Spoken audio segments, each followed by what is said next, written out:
Jadi saya itu mulai aktif organisasi tahun 2009-an, 4 tahunan yang lalu.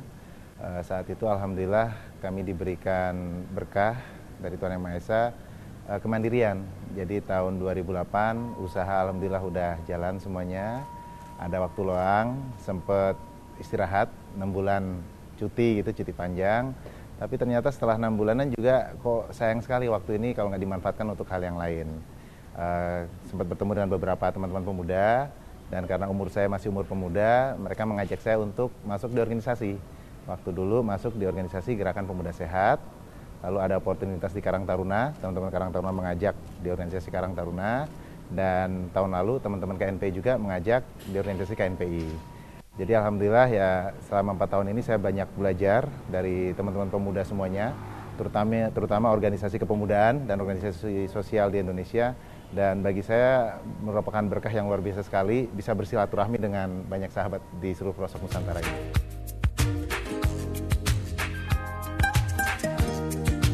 Banyak ya kendalanya ya, terutama mungkin karena kita baru berkecimpung di organisasi kepemudaan, otomatis saya belum punya banyak sahabat yang mungkin sudah saya kenal sejak dahulu. Tapi ternyata kendala ini bukanlah kendala yang major, karena teman-teman juga sangat senang bersilaturahmi, dan ya alhamdulillah kendala itu bisa kami atasi dengan waktu yang cukup singkat ya, 1 tahun intensif dengan tiap organisasi. Alhamdulillah sudah bukan kendala lagi.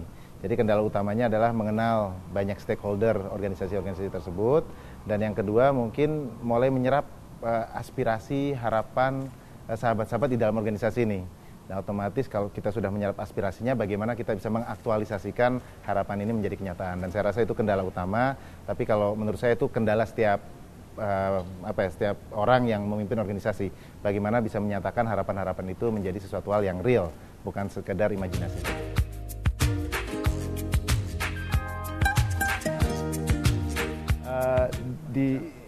Yang lucunya gini, Pak Ical dan keluarga Bakri dan keluarga saya sendiri ya, saya kan menantunya Pak Ical. Itu sebenarnya prioritas utama itu kesejahteraan keluarga. Jadi melihat kami awal-awal disibuk di organisasi ini, khawatir nanti kaminya, saya sendiri tidak bisa membagi waktu. Kan kasihan juga keluarga, anak saya masih kecil-kecil, 1 tahun dan 3 tahun, di mana menurut beliau anak di bawah 5-6 tahun itu sangat membutuhkan perhatian orang tua. Jadi otomatis di saat awal-awalnya Pak ARB kurang mendukung kegiatan kami ini, tapi setelah kami dikasih tips-tips juga, seperti tiap Sabtu Minggu luangkan waktu untuk keluarga, malam berbicara, makan malam bersama dan sebagainya. Dan alhamdulillah bisa kami lakukan juga, dan sampai sekarang ya sangat mendukung juga kegiatan kami di organisasi dan terutama di keluarga juga. Dan keluarga juga alhamdulillah sangat mendukung, ya kita senang lah bisa mengaktualisasikan diri saya sendiri dengan dukungan keluarga yang demikian kuat.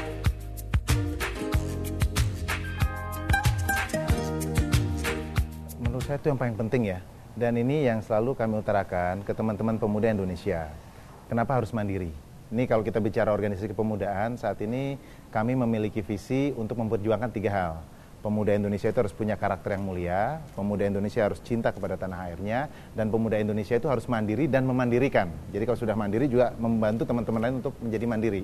Nah, salah satu hal yang saya tangkap ketika kami itu mandiri, itu kalau di film-film sinetron kan orang kaya itu rakus, kikir, mencederai orang lain. Ternyata pada kenyataannya nggak seperti itu. Teman-teman, ya termasuk saya sendiri dan banyak sahabat-sahabat pemuda Indonesia yang sudah mandiri, itu sangat alim sekali. Sholat 5 waktu, tepat waktu, hobinya pergi umroh. Kalau pas Ramadan, Mekah itu dipenuhi oleh pengusaha-pengusaha muda Indonesia. Jadi memang ketika kita mandiri, kita itu mencapai suatu tahapan di mana kita itu sangat bersyukur kepada Tuhan Yang Maha Esa, Allah Subhanahu wa Ta'ala. Nah, rasa syukur kita ini perlu kita aktualisasikannya yang mendekatkan diri, mungkin ya lebih intensif dalam beribadah, mungkin ya mengaktualisasikan diri keimanan kita secara nyata. Tidak hanya masalah ritual saja, tapi ya melakukan hal-hal yang lainnya yang sifatnya religius tadi.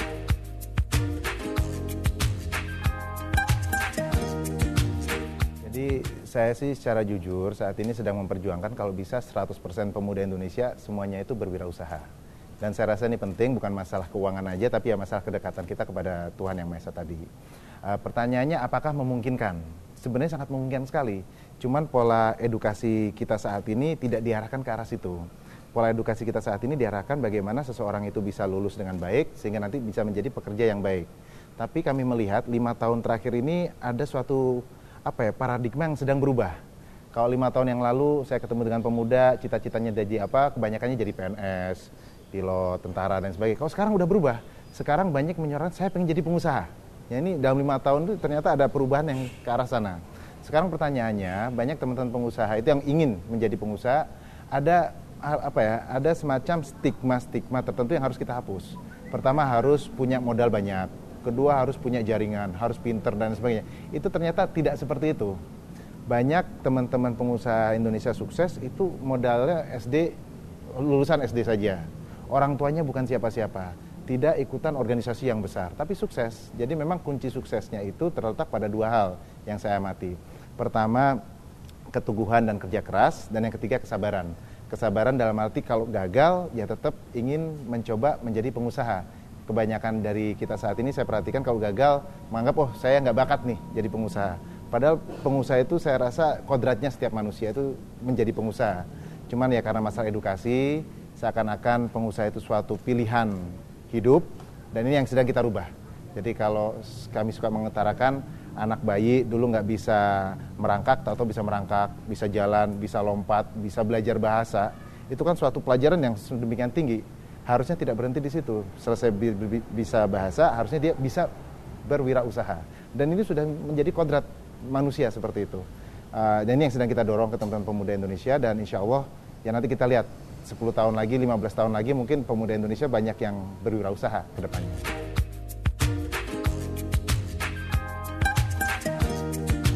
Kalau saya pernah membaca satu hal, saya lupa siapa ini yang mengutarakan, tapi saya jadikan moto hidup saya, yaitu hidup satu kali, jadikanlah yang berarti. Jadi memang itu yang saya coba jiwai juga, saya juga kenalkan ini ke teman-teman pemuda Indonesia juga, mari kita manfaatkan waktu yang ada. Sedetik pun, semenit pun, sehari pun, seminggu pun, mari kita manfaatkan ini dengan membangun diri kita dan masyarakat di sekitar kita.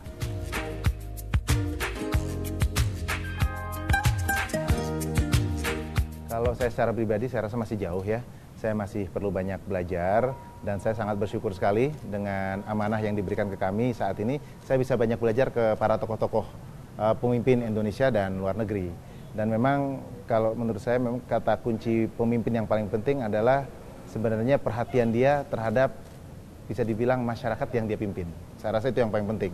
Punya tanggung jawab nggak dia itu terhadap masyarakat yang dipimpinnya. Dan pengalaman berwirausaha itu mampu mengajarkan orang terhadap ke arah hal tersebut. Karena seorang pemimpin nggak mungkin sukses memimpin usahanya kalau dia tidak mempertimbangkan dia menggaji karyawannya dan sebagainya. Jadi sifat kepemimpinan itu dipoles sejak dia melakukan wirausaha.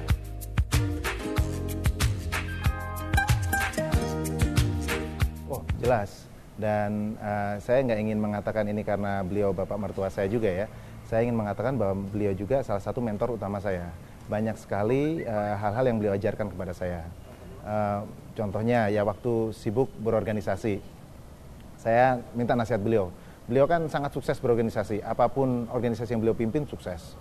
HIPMI, Kadin, PII, sekarang Partai Golkar juga alhamdulillah mencapai kesuksesan.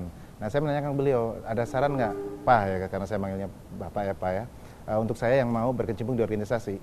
Nasihat beliau sangat sederhana, Van tolong jangan berada di bawah saya, jangan berada di bawah payungnya saya, karena payungnya saya ini mungkin agak besar, nanti kamu nggak kelihatan di situ.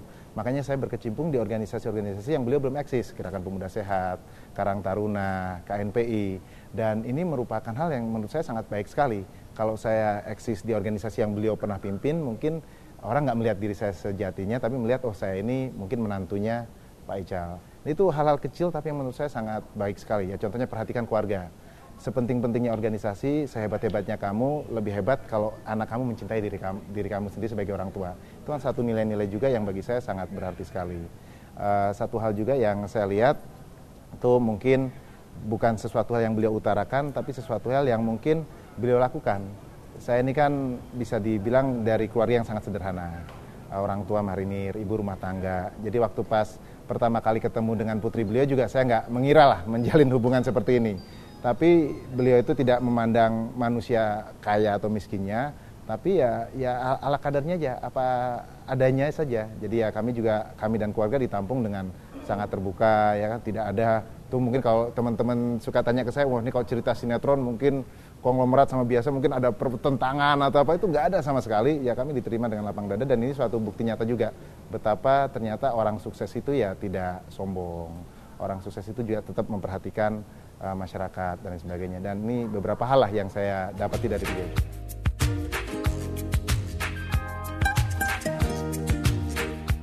Di tahap awal saya 5 tahun awal itu saya merasakan hal yang seperti itu. Karena saya mungkin merasa kurang percaya diri dan lain sebagainya. Tapi atas bantuan beliau juga dan keluarga mengajak, Van, kamu tuh udah hebat ala kadarnya. Jadi nggak usah bermimpi harus seperti ini, harus seperti itu. Dan ini yang membuat saya jadi nyaman dan ya akhirnya alhamdulillah bisa masuk di segala komunitas. Dan ini juga yang sebenarnya kami ajak juga. Makanya saya tertarik juga dengan teman-teman Karang Taruna. Itu saya kalau lihat di desa dan kelurahan melihat pemimpin-pemimpin yang hebat-hebat. Cuman karena mungkin rasa kekurang percayaan dirinya dihadapkan terhadap seorang yang bangsa asing, ya kan, orang bule, bahasa Inggris segala macam, mereka percaya dirinya langsung berkurang. Nah ini yang pengen kita rubah, bahwa teman-teman di desa dan kelurahan pun sudah hebat dengan sendirinya. Ini kita coba angkat mereka dan syukur alhamdulillah atas inisiatif seperti ini banyak yang udah melakukan ekspor, banyak yang berhubungan dengan teman-teman di luar negeri, sehingga ya udah nggak merasa tidak percaya diri lagi.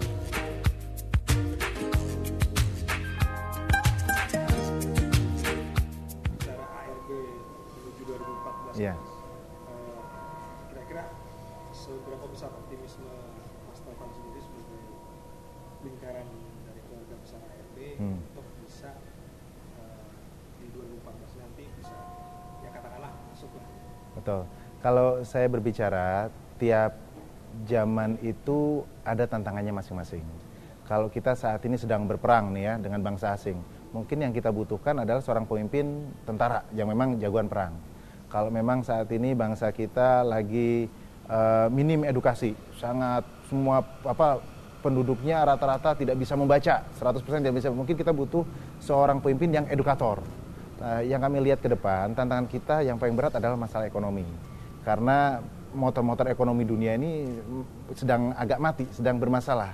Nah pertanyaannya apakah kita nanti juga bermasalah juga. Nah ini juga yang harus kita perhatikan dan saya sangat percaya sekali Pak Ical, Pak ARB sudah membuktikan dirinya eksis di berbagai organisasi. Organisasi yang tadinya mungkin tidak wah, jadi beliau buat wah dan beliau stabilkan keadaannya dan kami sangat yakin sekali, saya secara pribadi sangat yakin kalau beliau memegang puncak pimpinan Indonesia ini, keadaan ekonomi kita juga semakin kuat. Dan tidak hanya itu saja, beliau kan juga sangat perhatian terhadap pendidikan. Kita kan juga sedang mewacanakan bagaimana tahun 2045 nanti, di mana Indonesia dipimpin oleh pemuda-pemuda Indonesia yang saat ini, itu mampu memimpin dunia ke depannya. Dan ini butuh sekali pendidikan, baik itu formal ataupun informal seperti kewirausahaan, untuk menjadi mapan. Jadi kalau saya secara pribadi sangat optimis. Beliau memiliki aura dan marwah dan mungkin amanah insya Allah nanti untuk memimpin bangsa ini. Kita kalau berbicara di grassroots, harapan masyarakat terhadap pemimpin itu seperti apa sih? Ini kan permasalahan utama saat ini korupsi. Dan korupsi itu banyak dirasakan karena merasa kekurangan secara finansial. Nah, banyak teman-teman masyarakat yang mengutarakan, oh ini kalau bisa dipimpin pengusaha bagus, korupsi semoga bisa dihilangkan. Itu yang pertama. Yang kedua juga, banyak sekali memang kalau kita bicara per hari ini, banyak orang belum mengenal tentang sosok Pak Ical itu sendiri, Pak ARB itu sendiri. Dan ini sedang kita coba tingkatkan dan ternyata efeknya juga sangat besar sekali.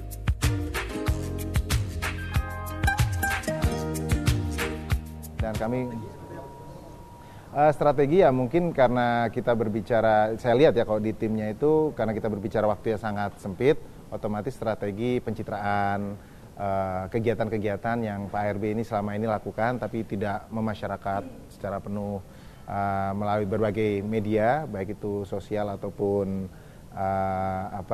media-media TV dan lain sebagainya, yang alhamdulillah sekarang popularitasnya makin lama makin naik. Memang sekarang ada target di akhir tahun ini bagaimana elektabilitas beliau juga bisa kita tingkatkan.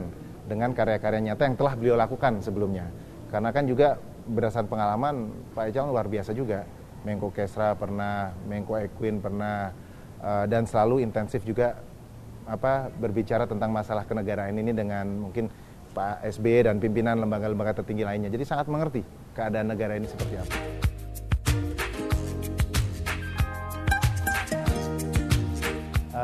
Saya selalu bilang ke teman-teman bahwa pemimpin kita selanjutnya itu sudah ada takdirnya.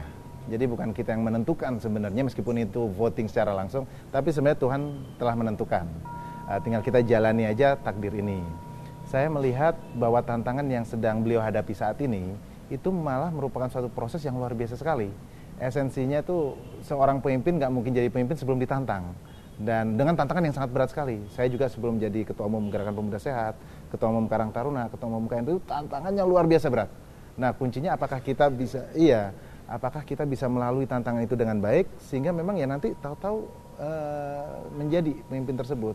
Saya dengan segenap hati saya merasa yakin dengan tantangan yang beliau hadapi saat ini, beliau hadapinya dengan penuh keikhlasan. Saya melihat tidak ada mungkinnya tokoh nasional seperti beliau yang diserang tiap hari, tapi nggak menyerang balik. Kalem saja, terima saja. Dan saya suka tanya ke beliau, Pak, stres nggak? Senyum gitu. Buat apa stres, Van? Semuanya itu di tangan Allah kok. Kita ikhtiar aja sebaik mungkin, kita sabar, ya kita tetap baik dengan orang-orang lainnya. Dan menurut saya ini ciri khas pemimpin yang memang patut lah untuk kita sama-sama perjuangkan ke depan. Sekali lagi seperti masalah mungkin teman-teman banyak berbicara masalah yang di Sidoarjo. Itu bagi saya malah suatu oportunitas yang luar biasa sekali.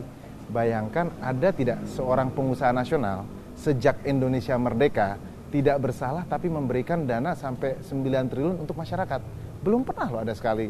Jadi ini juga sebenarnya jadi kami mudah berkomunikasi. Jadi kalau ada orang menanya ini masalah ini seperti apa? No, selama ini kan Pak Ical, Pak ARB melakukan sesuatu hal yang luar biasa sekali.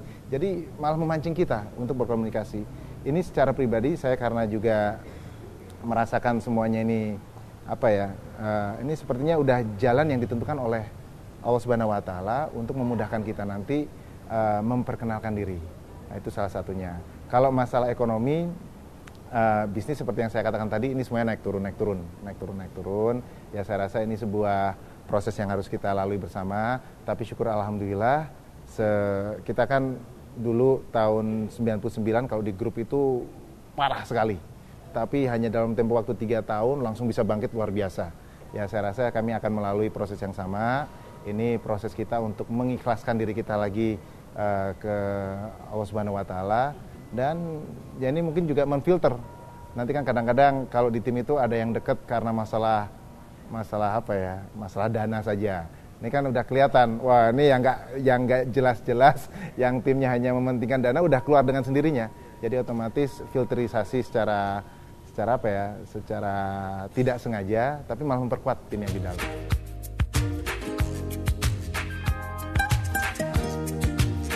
Kita rencana banyak, cuman yang program yang selama ini belum ada bagi teman-teman Karang Taruna itu kemandirian. Jadi kita sudah pilot project di beberapa tempat selama 1 tahunan terakhir dan kita sudah melihat hasil-hasilnya, dan dengan hasil-hasil tersebut kita saat ini ingin membentuk lembaga Tawira, Taruna Wirausaha tingkat nasional, di mana kita ingin kewirausahaan ini memang menjalar ke seluruh pelosok Nusantara di tingkat desa dan kelurahan. Ini yang sedang kita fokuskan.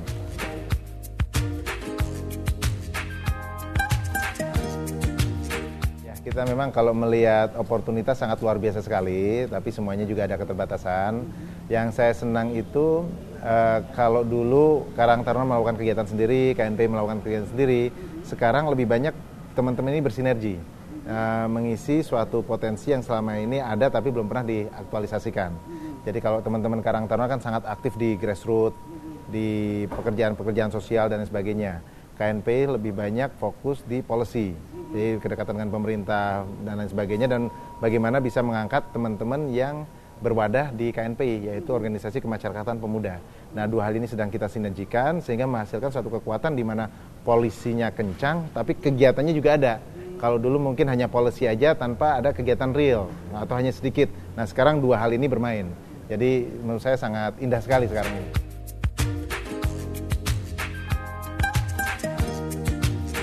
Sebenarnya sih secara branding kita memang ada PR yang besar untuk Karang Taruna secara branding ya, termasuk tadi branding yang Karang Taruna ini hanya RT dan RW saja. Tapi pada kenyataannya teman-teman Karang Taruna itu sudah berbuat banyak sekali, membina anak terlantar, membina lansia, dan juga yang satu hal yang tidak pernah terlihat, Karang Taruna ini merupakan wadah membentuk suatu kepemimpinan yang sangat efektif.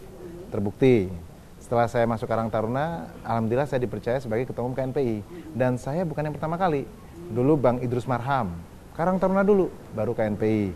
Setelah itu Bang Adi Aksa Daud, Karang Taruna dulu, baru KNPI, baru Menpora. Jadi memang Karang Taruna ini secara diam-diam merupakan organisasi yang sangat efektif sekali membentuk kepemimpinan pemuda yang peduli terhadap masyarakat di sekitarnya.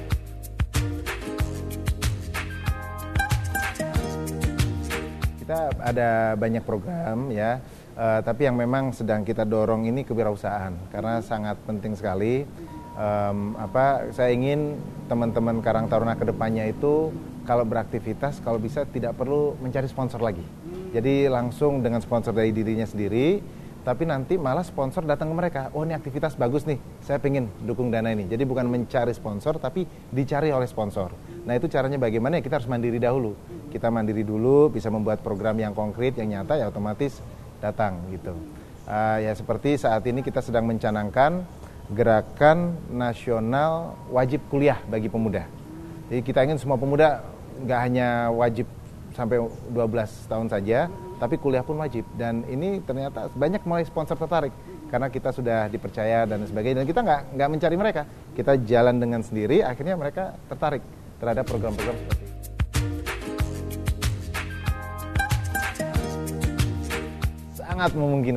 Sangat memungkinkan, dan ini yang sedang kita coba. Dengan dibentuknya Tawira, kita ini ingin mensinergikan segala potensi kewirausahaan di tingkat desa dan kelurahan. Dan ya banyak sekali, apalagi saat ini kita diuntungkan dengan adanya internet, di mana kita kalau mau menjual sesuatu tidak perlu bersusah payah, pasang aja di website, siapa tahu masyarakat dunia juga ada yang tertarik bisa langsung membelinya ya.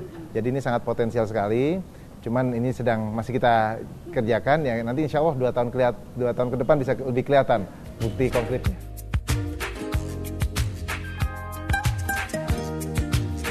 Ya, kita saat ini memiliki 77.000 desa dan kelurahan. Kita mulai dari situ, anggap aja kita ambil 50% lah. 50% berarti kita bicara ya sekitar 35.000, 40 ribuan. Nah kalau di tiap desa dan kelurahan kita mampu menciptakan 100 saja ya, 100 wirausahawan atau 100 orang yang diberdayakan oleh seorang wirausahawan, jadi 40.000 kali 100. Jadi secara konkret sudah 4 juta. 4 juta. Dan ini 4 juta ini kita harapannya itu kalau yang 100 tadi itu nggak hanya satu saat aja, tapi tiap tahun kalau bisa 100. Jadi tiap tahun ya bisa 4 juta pemuda Indonesia yang bisa kita berdayakan melalui program Karang Taruna. Dan ini efeknya sangat besar sekali, karena wirausahawan Indonesia saat ini kurang dari 2%. Kalau 2% kali 250 juta kan kita bicara sekitar 5 jutaan. Jadi otomatis tiap tahun tuh kita bisa memberikan kontribusi yang hampir sama dengan jumlah wirausahawan saat ini. Jadi inilah luar biasanya Karang Taruna.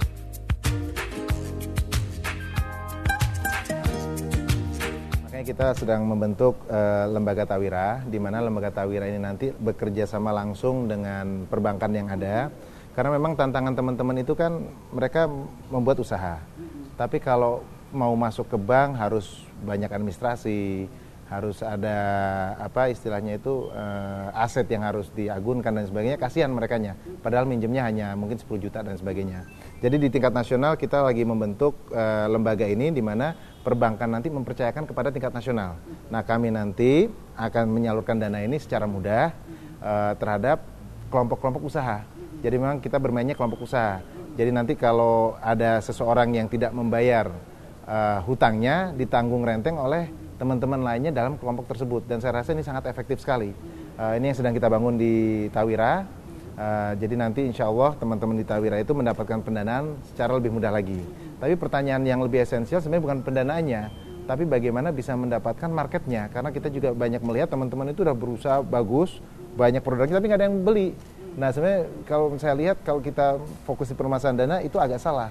Permasalahan yang paling besar itu siapa yang akan menyerap hasil karya teman-teman ini.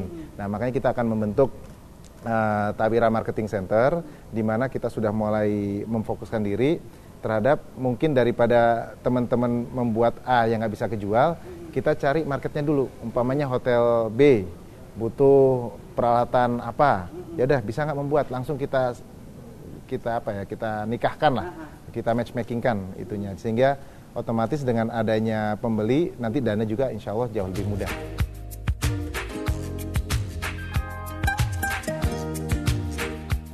Jadi kita kalau Taruna itu teman-teman Karang Taruna yang berinisiatif untuk jadi wirausahawan, kita juga ada istilahnya itu program sedawai, sekolah dasar kewirausahaan. Jadi teman-teman Karang Taruna nanti sebelum bisa menerima pendanaan dan lain sebagainya harus melalui proses di dalam sedawai ini, proses-proses sederhana tapi yang membukakan wawasan mereka. Apa itu berwirausaha, bagaimana mengamankan keuangan, bagaimana mengamankan pasar, bagaimana membuat produk-produk yang berkualitas dan lain sebagainya, sehingga ya mereka lebih punya kapasitas. Itu menjawab permasalahan SDM tadi. Tapi patut dicatat juga, sebenarnya untuk jadi wirausahaan itu nggak perlu SDM yang canggih-canggih banget kok. Serius, nggak susah. Itu mungkin lebih susah belajar S1 kali jadi daripada wirausahaan. Sangat sederhana sekali. Hanya saja memang selama ini kita nggak diajarkan hal itu. Nah, posisi sedawai sendiri adalah ingin memastikan bahwa berwirausaha itu susah selama satu, bertanggung jawab dan sabar.